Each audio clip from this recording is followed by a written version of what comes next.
on Ronja. Mä ajattelin tehdä nyt tällaista videoneule-podcast-juttua. Että katsotaan mitä nyt tulee. Toivottavasti työ näytti nyt jotain, koska olette kännykällä väärinpä. Mutta siis mä oon Ronja ja mä asun Kokkolassa. Ja mulla on mies ja lapsi ja kissa. Mutta mennään vaikka suoraan aiheeseen.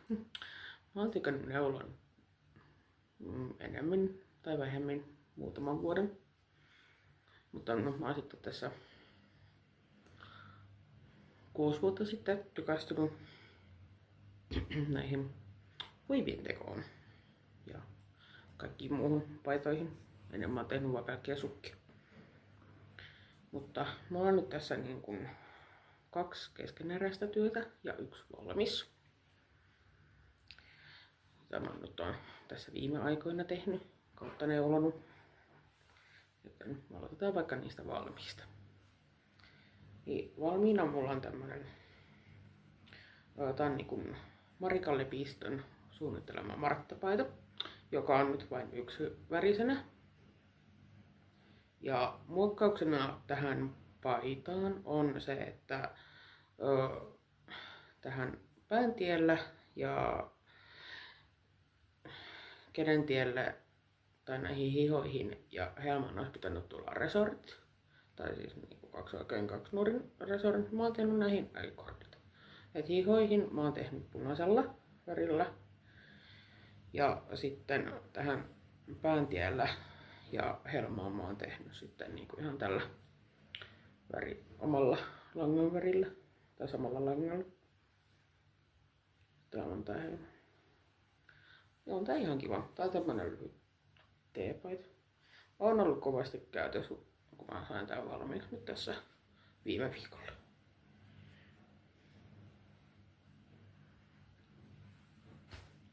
Ja sitten keskeneräisiin töihin, kun mennään tälleen saman tien,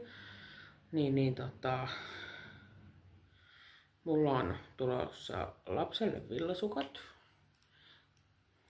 Tää on Woolmivansin jotain merinosukkaahan tää oli. Väriä en enää muista, mutta on tämmönen harmaa vaaleansininen. Mutta toiseen mä oon tehnyt kantapäänkin ja kantalopun on nää kavennukset. Tai sen ton.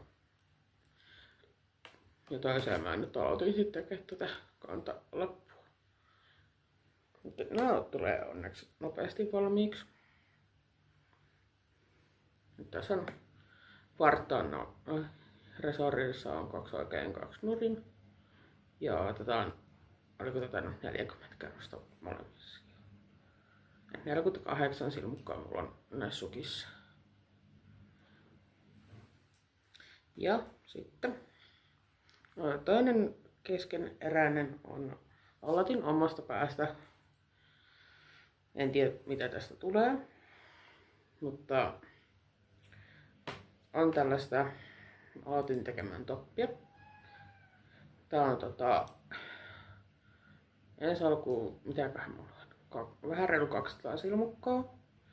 Sitten mä neuloin kerran edestakaisin aina oikein. Ja sitten tein 4 kerrosta resoria.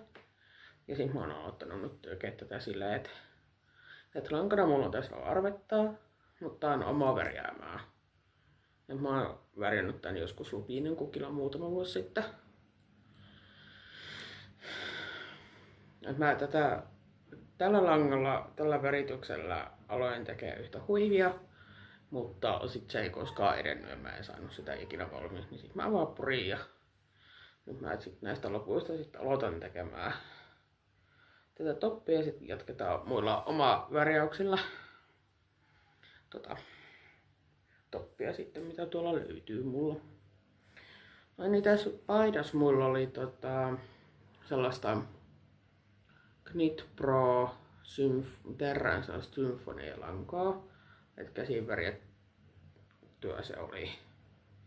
Et mulla ostin tuolta Kokkolan yhdessä lankakaupassa vaihtuu omistajani tai kauppias, niin oli noissa tarjouksessa tätä lankaa, niin ostin. Mutta on tällaista värikästä. Täällä on muutamissa kohtia vähän niin kuin tätä sinistä on läiskittynyt. Tää on tullut tällaiseksi suuremmiksi kohiksi, mutta ei se mua ainakaan haittaa. Jos ei muuta, niin hyvä kotipaita tää. Tykkään kyllä kovasti. Ja sitten näissä ihojen iCardissa mulla on tää punainen lanka, niin tää oli jotain Regian. Mitä kai taisi ollut? Regian. Oiskohan ollut sitä cashmere-lankaa, mitä mulla on vielä tuolla jämä. Niin käytin. Ja tähän paitaan meni tätä pääväriä, niin tai tämä koko paita paino 295 grammaa. Ja joten mulle jäi niin kun, ja mulla oli 4 kerää tätä värikästä lankaa. Niin mulla meni 2 täyttä ja yhdestä jäi vielä. 3. kerästä jäi, mitäköhän siihen olisi jäänyt, ehkä 20 grammaa. En oo punninut, mutta joku 20 gramman tienoilla se suunnilleen on se jämä siitä. Ja sitten on 1 täysinäinen kerää vielä tätä väriä. Ja sitten mulla on tätä samaa lankaa, niin on 2 sellaista vihreätä ostettu niistä alan myynneistä. Ja sitten on 1 semmonen tummemman punainen punaliila väri tätä lankaa. Mutta tosiaan, katsotaan mitä tästä tulee. Toivottavasti peukkua jos tykkäätte. Laittakaa kommenttia, jos haluatte lisää näitä mun tekemisiä. Ja en lupaa, että hirveän useasti kuvailen mitään, koska elämää ehkä, tai siis lähinnä neulomista hidastaa semmonen 3,5-vuotias vilkauslapsi. Et se on niin kun ensi kuussa on lomalla niin päiväkodista, niin ei varmaan hirveästi tule kuvailtua yhtään mitään. Mutta elokuussa sitten taas kun alkaa se tavallinen arki sitten, kun lähtee taas päiväkotiin se lapsi. Mutta kiva kun jos katsoit ja kiinnosti ja vaikka mitä. Moi moi!